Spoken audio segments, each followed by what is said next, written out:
the household names in college football that aren't being talked about enough. You know, the ones that play for prominent programs, but either haven't been able to see the field that often or don't come with a lot of hype because of the position, but they're still really good players. I figured today, let's go ahead and name my top 10 players that fans should be paying attention to in 2024. But real quickly, if you're new to the channel, welcome on in. My name is Cole Thompson. I talk college football daily. If this is the type of content you enjoy, make sure that you smash that subscribe button and the ring notification. That way you don't miss a single episode of just saying it, because we're on the race to become the #1 YouTube show talking about our favorite sport. I'm on the race to become the #1 college football YouTuber. Make sure that also you tell your friends, family, mortal enemies, best of bros, and college football fans everywhere about this channel. Like, rate, review, subscribe. Also follow me on all the social media platforms, TikTok, Facebook, Instagram, Twitter, wherever it is, it's at Mr. Cole Thompson. It's the exact same as my YouTube handle. So when you hit follow over there, hit subscribe here. And if you want to be a part of our Monday mailbag series or have a one-off question, email me colethompsonwriting@gmail.com. Which players should fans be watching in 2024? These are going to be names that aren't usually household figures, and they're not even going to be up-and-comers that have been brought up throughout the conversations of the offseason. So if you're thinking that you're going to see a Nico Iamaleava or a Jackson Arnold or even a Garrett Nussmeier, hate to break it to you, but there is no shot. We are talking about Tennessee, though, because Zalance Hurd should be mentioned. This was a 5-star offensive lineman at LSU that just couldn't get on the field. And you're probably saying to yourself, well, it's LSU. He's a 5-star. Why isn't he on the field? Because they have arguably the best 1-2 combo at tackle in college football with Emory Jones and Will Campbell, 2 future first-round picks. Hurd basically said, I want to play now. I want to go to a school that's going to allow me to. And that's Tennessee. They're moving over their left tackle to right tackle, and they're allowing Hurd to be the blindside blocker for Nico Iamaleava. And that's really good because of Iamaleava has similar skill sets to what Jaden Daniels has. Good arm, great open field accuracy, can move and boot, scoot, and boogie. That's going to be a player that you put a lot of attention on very early on in his tenure. And if you talk to people down at LSU, they weren't upset that they lost Hurd because he wasn't playing. They were upset that they lost Hurd because they believe he can be a future first-round pick. And Tennessee believes the exact same thing. Speaking of future first-round picks, don't sleep on Louisville Cardinals wide receiver Caullin Lacy. Lacy last year was one of the best wide receivers in the sport. And he played at South Alabama. He was a really good up-and-comer. And then Kane Womack leaves in the middle of the night. He decides to go now join a Power 5 program, and he ends up at Louisville. What do we know about Louisville's Jeff Brom? He loves to feed his #1 targets. Go back and look at last season with Jamari Thrash. Go back and look at his time at Purdue with guys such as David Bell. Whoever is the #1 receiver is going to see a lot of targets, a lot of balls, and they're going to be a big, consistent playmaker in the open field.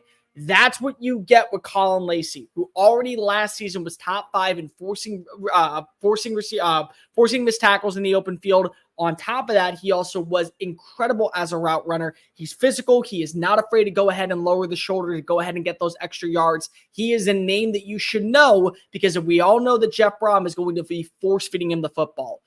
Oklahoma's Nick Anderson feels like a name that should be well-known, but probably isn't by most SEC fans. Guys, I'm just going to tell you, you want to know who Nick Anderson is? Turn on Red River. Turn on last year's Red River and realize that that is a difference maker from the get-go. I know Deion Burks is coming on in, but this is a playmaker that can fly down the football field. Last season, I think he averaged over 14 yards per play. On top of that, he was huge and influential in getting Oklahoma to a 10-win season. I really like what Nick Anderson brings to the table. I think he has everything that you want in a legit #1 wide receiver.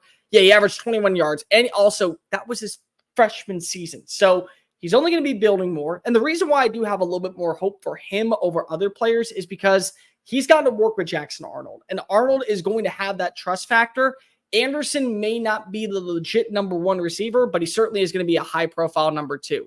NC State Wolfpack tight end Justin Jolly. A lot of people are forgetting that NC State this year should be able to take that next jump. Maybe they're not a preseason top 25 on your radar, but they are good enough to be in that conversation as the high-profile Tier 2 team in the ACC. They bring in Grayson McCall. They always have a good run game. They still have Dave Duran commanding the defense. So it's a good spot, but now you need that intermediate target, a guy who can be that Kyle Pitts type role. That's Justin Jolly. Last season at UConn, he averaged over 14 yards per play, 570 receiving yards. I think he led the team in touchdowns as well. Big, consistent target across the middle of the field.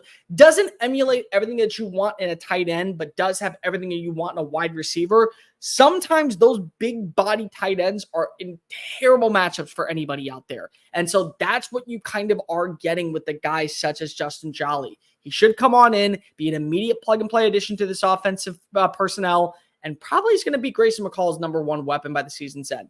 West Virginia Mountaineers, Jaheim White. We do not respect the Mountaineers enough because you want to know why? If you look at what they return on offense, they're going to be a team that you don't want to mess with. And the main reason why is because of you have a great quarterback in Garrett Green. You have one running back in CJ Donaldson that didn't go anywhere. And then you also have Jaheim White, who as a freshman last year, in less than 115 carries, averaged 7.7 yards per play, and also rushed for 841 yards. You can do the math here and say it was basically a first down every other run. He was fantastic last season in the open field. And now he's getting another year to work with Neil Brown. He gets another year to split reps with CJ Donaldson. And as long as West Virginia is trying to be a competitive roster that goes for Arlington, they're going to trust their run game. They're going to love what they have in their backfield. When you have two weapons instead of one, you're in a really good spot to be able to create havoc. I really like West Virginia as a sleeping team in the Big 12. Don't be surprised if they lead the country in rushing yards and yards after contact. Florida State's Marvin Jones Jr. This is just another guy like Lance Hurt. There was no room for him in the end at Georgia. There just wasn't. He wasn't a guy that was seeing enough reps. So now he's going to a team that knows how to get the best version of players from the transfer portal. That's just common knowledge at this point. Ole Miss and Florida State are just basic plug-and-play spots of where your transfer trying to get increasing reps. And he has the upside of what you got in a guy like Jared Verse. But he already comes from a program where expectations are through the roof. Standards in practice are basically what you see at smaller programs on their game days. That's the way they emulate things. And that's what Mike Norvell has brought to Tallahassee. This is a guy with impeccable upside when it comes to rushing. He's got a good balance when it comes to playing the run. And again, Florida State is running their way to a conversation of being in the college football playoff. They got to be able to have a good offensive identity, but they have to be able to attack the quarterback. A guy like Marvin Jones, he can absolutely do that. Memphis's Chandler Martin. I'm going to talk about some group of 5 teams on this list because if there is going to be one that goes to the college football playoff, offensively, I have no questions when it comes to the Tigers. They have arguably the best quarterback that nobody is talking about in Seth Hennigan. They also have one of the best wide receivers in Rock Thomas.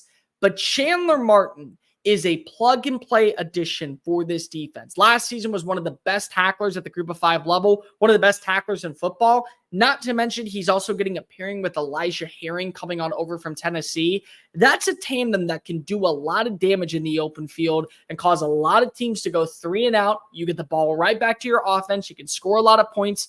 Martin also wasn't playing at full speed last year. So imagine what he can do now at 100%. It is a horrifying thought if you are a team in the AAC because this is going to be the reason why you're watching the playoffs at home instead of being in the playoffs. LSU, Jair Brown, not the one that's currently playing for the San Francisco 49ers. There's no correlation between these two. This is a kid that went from Louisiana to Ohio State, realized he wanted to come home, and now is back in the motherland. They need help defensively. Their secondary was hit and miss at times last year. They added in some players, including Jordan Gilbert, another Louisiana native that went to a school outside of the state. But I think Brown is going to be able to fit into what Blake Baker wants. And he comes from a university where, again, expectations are through the roof. You know what to expect at Ohio State. And they aren't DBU to some, but to others, they have lived up to the expectations about turning out future NFL talent. And Denzel Burke's going to be one. Jair Brown has learned underneath this defense with Jim Knowles, and now he's going over to Blake Baker, who last season turned 2 cornerbacks and Chris Abram drained and Ennis Rakestraw into 2nd and 3rd round picks. So he knows what he's doing with secondary players. You get this guy to be a plug-and-play addition opposite of what you thought Denver Harris was going to be. Maybe this is ultimately what happens with the former Texas A&M product that never panned out in Baton Rouge. Clemson, Cade Klubnik is going to be slept on this year. And the reason why I am telling you to start buying stock into him, He's had a full offseason to work with Garrett Riley. He's had a full offseason to work with these young receivers. They brought in TJ Moore. They brought over Bryant Wesco. Those were two players that currently have already won over the coaching staffs in Clemson. So it's another offensive year where they're going to be putting pressure on you because you don't have Will Shipley in your backfield anymore. You have two young receivers that you hope will step up, I think can step up. And it's another year of working with an offensive mastermind that just 2 years ago helped a guy in Max Duggan be a Heisman finalist and also go to a national championship. And that's not a shot at Max Duggan. I love TCU and I love what he did. And I thought that he deserved to be in that Heisman race. But you're telling me that Cade Klubnik, who at one point was one of the top profile quarterbacks in college football, can't be the guy to lead the charge? You're sadly mistaken. I absolutely think that Clemson, just like Vegas, is a sleeping team in the ACC. It all comes down to what you see at quarterback for this guy. Next up, Dorian Singer at Utah. You do realize that this was a kid a few years ago at Arizona that was going for 1,000 yards. Then he goes to USC, just can't find his way onto the field. Zachariah Branch breaks out. So he breaks away from those out in the Trojans and now goes and joins Kyle Whittingham's roster. Last season, the passing attack was dreadful, not only because they didn't have a stable quarterback, whether it be Nate Johnson or Bryson Barnes, but also they didn't have a legit number one receiver. They have that in Dorian Singer. He's proven against quality competition that you're going to see in the Big 12. Teams like Arizona State, teams like Colorado, even if you wanted to throw in teams like Texas Tech and TCU and Oklahoma State, there's good balanced identities that are going to allow this team to take that next step.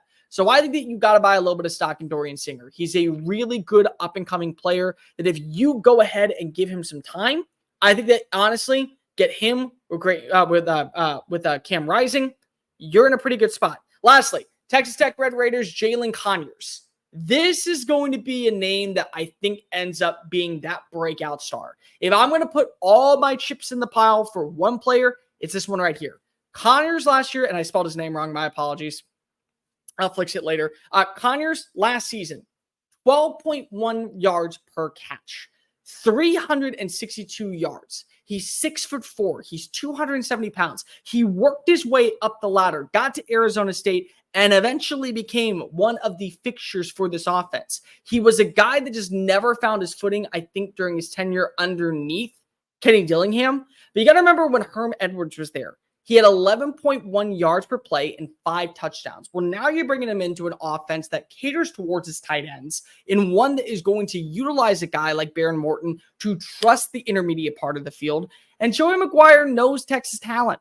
I'm telling you guys, if you talk to anybody that just understands Texas high school football, the first thing that they're targeting is Joey McGuire. He's that talented of a player. More importantly, he's that talented of a recruiter. So I look at a guy like Jalen Conyers. Yep, I already changed the name down below. He is going to be a fixture in Lubbock, and I do think that he will be a reason why we are talking about Texas Tech in a prominent light.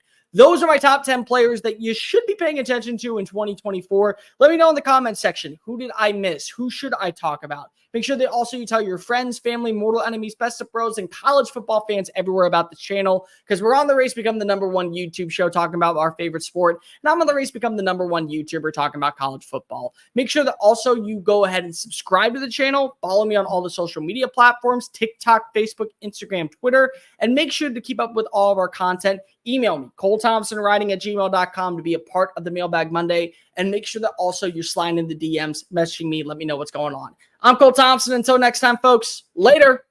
Hey, you made it to the end of the video. That's awesome. Thank you so much. But before you leave, make sure that you hit subscribe. And if you want to check out any of our other great work, make sure you click on one of the videos here. Am I pointing at the right spot? I'm not entirely sure. I'm really not.